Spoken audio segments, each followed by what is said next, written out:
سفارت آمریکا در تاجیکستان خبرهای منتشر شده در برخی از سامانه‌های خبری در مورد تغییر سیاست روادید آن کشور در قبال شهروندان تاجیکستان را به اساس خواند.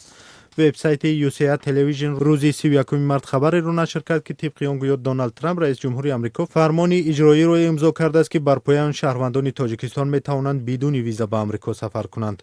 اما سفارت آمریکا روز 31 مارس در واکنش به این خبر در صفحه فیسبوک خود با زبان‌های تاجیکی، روسی و انگلیسی نوشت که سیاست عاید بر روادید آمریکا در تاجیکستان عیناً دوام دارد. خبرهای در گردش هستند که در سیاست روادید در تاجیکستان تغییرات جدی به عمل آمده است. این خبر صحیح نیست، گفته است سفارت آمریکا.